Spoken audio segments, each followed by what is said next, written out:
দেশে মানুষ থাকতে হবে। আপনারা কি মানুষ ছাড়া রাজনীতি করবেন? দেশে মানুষ দরকার নেই আপনাদের? তোমরা লিড দিয়ে এই গার্মেন্টস ইন্ডাস্ট্রি বন্ধ করতে পারো, এখন খুলতে পারো না? একটা ইন্ডাস্ট্রি এরকম করে বানায় তাদেরকে চাকরি দাও না পারলে। জোর হাতে রিকোয়েস্ট করছি আমাদের মাননীয় প্রধান উপদেষ্টার কাছে, যারা 84% রেমিটেন্স আনে বাংলাদেশে, তাদের জন্য আপনারা কি করেছেন? এই তিনটা জিনিস এক মাসে কোথায় পাবে একটা গার্মেন্টস মালিক? আসসালামু আলাইকুম ভিউয়ার্স, আশা করি সকলেই ভালো আছেন। এই যে ভিডিওটা আপনারা দেখলেন, এই ভিডিওটা কে কে দেখেন নাই এবং কে কে দেখছেন তারা একটু বলবেন। যারা দেখেন নাই তাদেরকে বলবো ভিডিওটা দেখতে থাকেন, এবং যারা দেখছেন তাদের তো আর কিছু বলার নাই। এই ভিডিওটা নিয়ে প্রচুর পরিমাণে ভাইরাল, এই ভিডিওটা বিভিন্ন সোশ্যাল মিডিয়াতে প্রচুর পরিমাণে ভাইরাল, মিলিয়ন মিলিয়ন ভিউজ। এবং এই ভিডিওটা নিয়ে কিন্তু এক ভাই একটি প্রতিবাদও করেছেন। সেই প্রতিবাদের ভিডিওটি আজকে আমি আপনাদের সামনে তুলে ধরে সম্পূর্ণভাবে বুঝিয়ে দিব। আপনারা ভিডিওটি একটু সম্পূর্ণ দেখবেন, কেউ কোনো প্রকারের কোনো টানাটানি করবেন না। টানাটানি করলে কিন্তু কিছু বুঝতে পারবেন না। আজকের ভিডিওটা খুবই গুরুত্বপূর্ণ ভিডিও, বিশেষ করে গার্মেন্টস কর্মীদের জন্য। তাই আপনারা কেউ ভিডিওটা টানাটানি করবেন না, সম্পূর্ণ দেখতে থাকুন। আসসালামু আলাইকুম ওয়ালাইকুম ladies and gentlemen. আসসালাম। আমার এই লাইভের বিষয় বাংলাদেশের সবচেয়ে হাস্যকর নায়ক, সেই ব্যক্তি যিনি জানেন না যে তিনি নায়ক নন, অনন্ত জলিল, গার্মেন্টস ব্যবসায়ী অনন্ত জলিল। আজকে Ananta Jalil, he was like blasted about Bangladesh government's policy right now in terms of RMG sector, অর্থাৎ গার্মেন্টস ইন্ডাস্ট্রি নিয়ে। গার্মেন্টস ইন্ডাস্ট্রি বন্ধ হয়ে যাচ্ছে, উনি বেতন দিতে পারতেছেন না, মানে হাত জোর করে সরকারের কাছে এই সেক্টরটাকে বাঁচানোর জন্য অনুরোধ করতেছেন অনন্ত জলিল। আমি এই বিষয়টা নিয়ে দুটো কথা বলতে চাই, যেহেতু এই বিষয়টা 6 বছর আগে আমি তুলেছিলাম, এবং আমি ধারাবাহিকভাবে প্রবাসীদেরকে নিয়ে এবং রেমিটেন্স নিয়ে আমি এই বিষয়টা নিয়ে কথাবার্তা বলি। উনি বলছেন যে বাংলাদেশের মোট রেমিটেন্স যে আছে 84% remittance provided by the RMG sector, উনি বলছেন। তারপরে বলছেন উনি এই সেক্টর না থাকলে বাংলাদেশের কিছুই থাকবে না।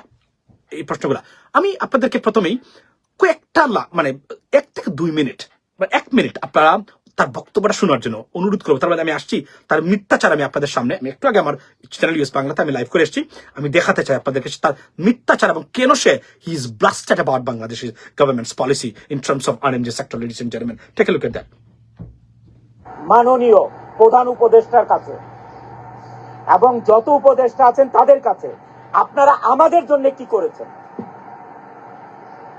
যারা 84% রেমিটেন্স আনে বাংলাদেশে, তাদের জন্য। So দেখেন, সে বলছে 84% রেমিটেন্স আনে garments industry, is false, is lying. He lied before the media, before Bangladesh. 84%, never 84%, right? মোট জিডিপির 13% provided by RMG sector to the GDP. অর্থাৎ মোট যে জিডিপির আকারের 100% জিডিপির ভিতরে only 13% contributed by RMG sector to the national GDP. এবং মিথ্যাচার করছে সে কি, যে 84%, অর্থাৎ they bring $48 billion as a remittance from exports money. I mean, they export into the different countries, United States and European Union and so on. But how much they spend to get or obtained or earn $48 billion, ladies and gentlemen? They spend $39 billion to bring $45 billion. তাহলে কত? $5 billion হয় না। On top of this $5 billion, টাকা পাচার, লুটপাট, এই যে দেশের $15 billion প্রতি বছর পাচার হচ্ছে, কারা পাচার করছে? প্রবাসীরা। Now, this garments industries, this criminals, they did it. এবং ব্যাংক খাতকে লুটপাট, এরা কি করে? এরা গার্মেন্টস করে কিভাবে? ব্যাংক থেকে লোন নিয়ে। বেতন দিতে হয় নাকি ব্যাংক থেকে লোন নিয়ে? তার বক্তব্যগুলো শুনেন আপনারা, দিনে দুপুরে জাতির সামনে কিভাবে মিথ্যাচার করে, এগুলো দেখেন আপনারা, শুনেন তারা কি করেছেন। গার্মেন্টস ইন্ডাস্ট্রি সচল রাখার জন্য কি করেছেন? আমরা সবাই আশা করেছিলাম যে ঈদের সময় অ্যাটলিস্ট একটা বেতন ব্যাংকে লোন দেওয়া হবে। আচ্ছা, লেডিস এন্ড জেন্টলম্যান, প্রিয় বাংলাদেশি ভাই বন্ধুরা, সে more than a decade he is doing this business, right? তাহলে সে যে এই যে এত টাকা সে যে এক্সপোর্ট করে, মানে হান্ড্রেডস অফ মিলিয়নস অফ ডলারের, তা এই টাকাটা কোথায়? ব্যাংক থেকে লোন নিয়ে, মানে তার বেতন দিতে হবে। তাহলে এই গার্মেন্টস ইন্ডাস্ট্রির ভায়াবিলিটি বা সাস্টেইনেবিলিটি কত পর্যায়ে আছে, বা দরকার কি আমাদের? আপনি আমাকে বলেন। মানে যদি সে যদি লোন নিয়ে বেতন দিতে হয়, it's a crack, it's a cancer for our economy and the sector. মানে আপনি ভর্তুকি দিয়ে কোনোদিন সাস্টেইনেবল কোন বিজনেস হয়, তাহলে সে যে এক্সপোর্ট করে যে millions of hundreds of millions of dollars, where is his money? Either he kept it in foreign banks, or he's lying to the nation. Ladies and gentlemen, take a look at the one more. যে শ্রমিক ভাই বোনদেরকে আমরা কি করতে হবে দেখেন, March মাসে ফেব্রুয়ারির বেতন দিতে হবে, বোনাস দিতে আপনি বেতন দিবেন, বোনাস দিবেন, it's your problem, it's not our problem, it's the nation's problem. Right. It's your business. You're making profit out of it. It's your problem. You, established a business, right? A business. And you got employees. And you have to pay them. Why? They're working for you and they have you have a production because of their working, right? So you sell your products into the market, get the money, pay them of this money. So where is your money? That's my question to him, ladies and gentlemen.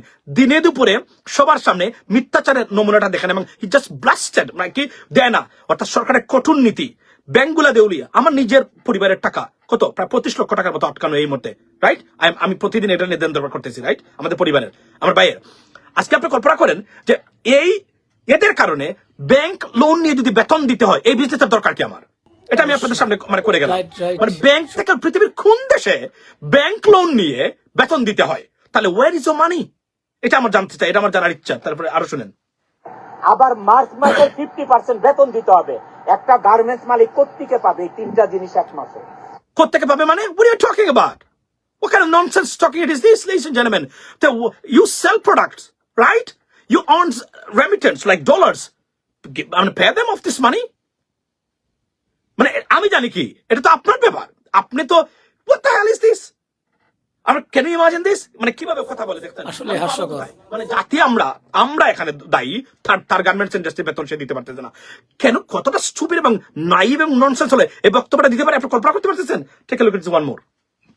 এই তিনটা জিনিস এক মাসে কোথায় পাবে একটা garments মালিক? শুনেন, যারা 84% রেমিটেন্সে বাংলাদেশের অর্থনীতির চাকা। আরো মিথ্যা কথা বললো, 84%। আরো মিথ্যা কথা বললো এখানে, আপনি দেখেন দিনে দুপুরে। He doesn't have any statistics, right? মোট এই মুহূর্তে রেমিটেন্স বা রিজার্ভ কত আমাদের? 22 বিলিয়ন ডলার, রাইট? আমরা বিদেশিরা, প্রবাসীরা কত পাঠাই? 26 বিলিয়ন ডলার। তাহলে আমাদের টাকা কোথায় আর তার টাকা কোথায়? তারা যদি 48 বিলিয়ন ডলার পাঠায়, তারা খরচ করে কত? এলসিতে র মেটেরিয়াল জানে, টাকা পাচার, লুটপাট ও ব্যবস্থাপনা। On top of it, this money belongs to the people of Bangladesh because bank থেকে লোন নিয়ে তারা এই কাজগুলো তারা করে থাকে। আর আমাদের প্রবাসীদের আমরা যে 26 বিলিয়ন ডলার পাঠাই, how much we spend to get this or on this money? $0. On top of it, যদি আমাদের অব্যবস্থাপনা বিদেশের মিশনগুলোতে কমতো, দুর্নীতি সিন্ডিকেট বাণিজ্য কমতো, তাহলে এই প্রবাসীরা পাঠাতে পারতো এখানে ডাইরেক্টলি $27 to $28 বিলিয়ন এই ইয়ার, ladies and gentlemen।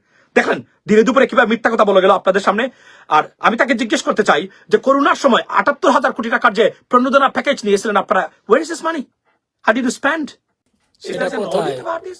অবশ্যই টাকাটা লুটপাট করে নিছে তারা। এবং এরা এসে আমাদেরকে লেকচার দেয়, সরকারকে লেকচার দেয়, সরকার টাইট করেছে, লোন নিতে পারবেন না। লোন নিয়ে যদি বেতন দিতে হয়, এই গার্মেন্টস ইন্ডাস্ট্রির দরকার কি? এবং আমি একজন অর্থনীতির ছাত্র হিসেবে বলছি, এটার একটা প্রলংড এবং লং টার্ম ইফেক্টটা ভয়াবহ যদি এভাবে ভর্তুকি দিয়ে আপনি যদি একটা প্রতিষ্ঠান চালাতে হয়। But he is being doing this business for more than a decade. Where is his money? Can you imagine this? Take a look at this one more. তাদের জন্য কি করেছে? Okay, fair enough. গার্মেন্টস মালিকেরা মুখ চুপ বোঝে, মুখটা চুপ থেকে কি করতেছে? গার্মেন্টস গুলো, আরএমজি গুলো বন্ধ করে চলে যাচ্ছে।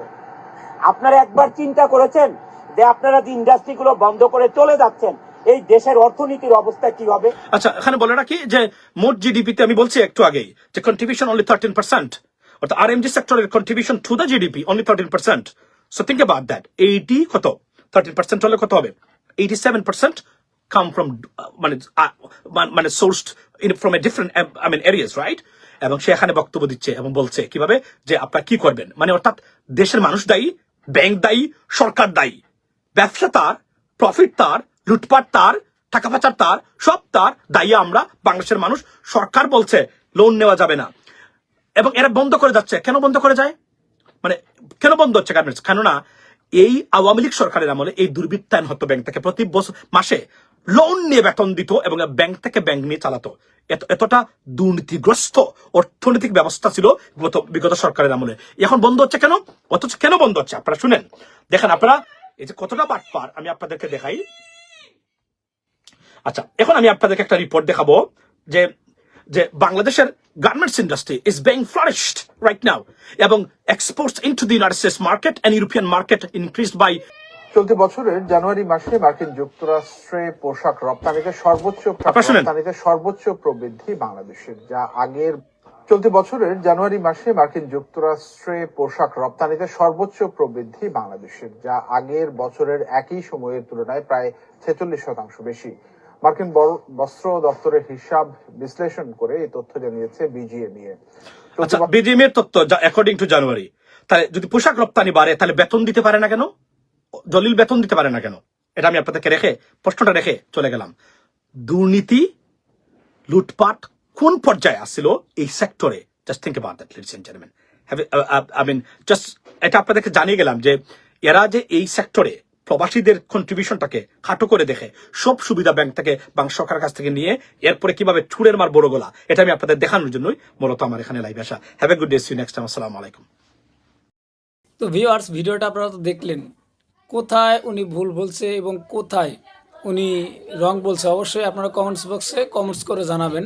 সব থেকে মজার বিষয় হলো প্রধান উপদেষ্টার প্রেস সচিব এই কথাগুলো বিশ্বাসই করেন নাই। উনি বলেছে যে এই অনন্ত জলিল যে দাবি করেছে যে গার্মেন্টস ইন্ডাস্ট্রিগুলো দিন দিন বন্ধ হয়ে যাচ্ছে টাকা পয়সা ঠিকমতো না দেওয়ার কারণে, সেগুলো দেখেন উনি কি বলছে, দেখেন এই যে প্রমাণ দেখেন কি বলছে। যারা গার্মেন্টসে আপনারা কাজ করেন, আপনারা কে কোন পদে আছেন অবশ্যই জানিয়ে যাবেন। ভিডিওটিতে অবশ্যই একটি লাইক করবেন, সাবস্ক্রাইব করতে ভুলবেন না। তো দেখা হবে পরবর্তী কোনো ভিডিওতে। সে পর্যন্ত ভালো থাকবেন, সুস্থ থাকবেন। আল্লাহ হাফেজ।